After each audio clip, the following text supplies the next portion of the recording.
ইসলাম শিখিয়েছে শেষ নিঃশ্বাস পর্যন্ত তোমাকে লড়ে যেতে হবে। এই পৃথিবীতে কেউ কাউকে জায়গা করে দেয় না, জায়গা করে নিতে হয়।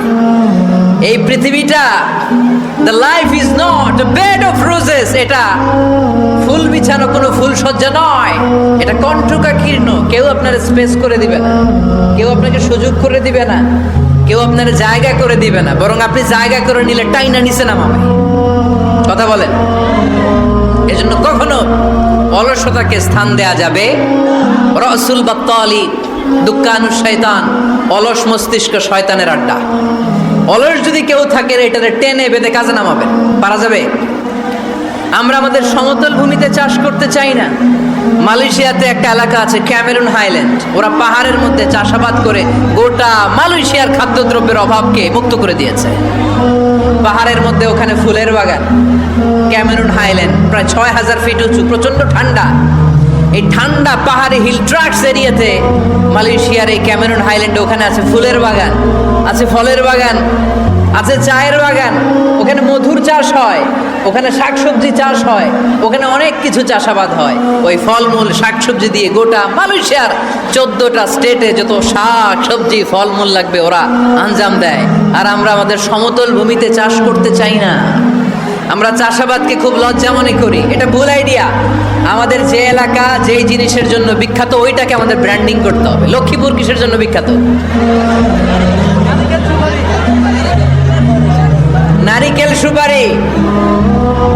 নারিকেল সুপারি যে পৃথিবীর কত মানুষ, ইন্দোনেশিয়ান লোকেরা মুড়ির মতো খায় নারিকেল আর সুপারি। তো এইটারে আমাদের ব্র্যান্ডিং করতে হবে। যেই দেশে যেটা আছে, যে এলাকা যেই পণ্যের জন্য বিখ্যাত ওইটা আমাদের ব্র্যান্ডিং করতে হবে। আমাদের আদমজির জুট মিল বন্ধ না? ভাওয়ানি জুট মিল বন্ধ। আমাদের পাট শিল্পকে ধ্বংস করে দিয়ে ইন্ডিয়া এখন ওই কটনের পাঞ্জাবি বানায়, জুট কটনের পাঞ্জাবি। আছে না নাই? পুরা বাংলাদেশের মার্কেট এই জুট কটনের পাঞ্জাবি দিয়ে সয়লাভ। আমাদের বাংলাদেশের পাট দিয়ে যদি আমরা মিহি পাঞ্জাবি বানাতে পারতাম, গোটা বিশ্বকে, বিশ্ববাজারকে আমরা দখল করে নিতে পারতাম, ঠিক কিনা? এজন্য আমাদেরকে নতুন নতুন আইডিয়া জেনারেট করতে হবে। চাকরির পিছনে বসে থাকলে চলবে না। আর আজান যদি হয়ে যায় ছুটে যাব মসজিদে, আর নামাজ শেষ হলে আমরা আমাদের কাজের দিকে চলে যাব। চিল্লায় বলেন ঠিক কিনা? যেটাই করবো আমরা ভালোভাবে করব, কাজ করে খেতে হবে। কাজে লজ্জা নেই, লজ্জা হচ্ছে অলসতায়। লজ্জা কিসে? আজকের আলোচনা থেকে এটা মুখস্থ করে নিতে হবে। কাজে লজ্জা নেই। লক্ষ্মীপুরের ইয়াংস্টারেরা শ্রমে লজ্জা নেই, পরিশ্রমে লজ্জা নেই, লজ্জা অলসতায়। লজ্জা কিসে? আরো জোরে। নবীরা কি এমনি এমনি বসে বসে খাইছে?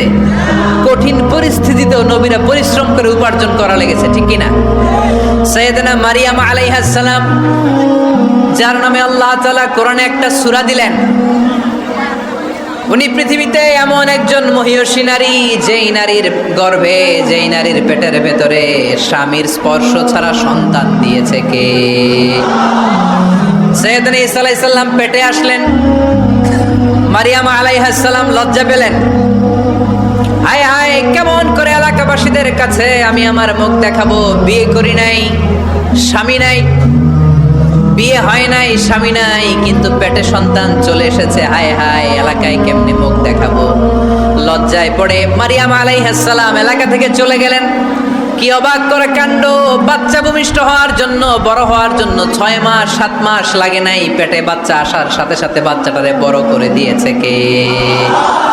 সাইয়েদাতুনা মারিয়াম আলাইহিস সালাম এবার বসে বললেন, বুঝতে আরম্ভ করলেন প্রেগন্যান্সির পেইন উঠেছে। হঠাৎ করে পেট থেকে বাচ্চা ভূমিষ্ঠ হয়ে যাওয়ার পরে উনি কাঁপতে আরম্ভ করলেন। ক্ষুধার চোটে, খাবার কিছু নাই, সামনে ঝর্ণা, উপরে একটা খেজুর গাছ। সাইয়েদনা ঈসা আলাইহিস সালামকে কোলে নিয়ে মারিয়াম আলাইহিস সালাম মনে মনে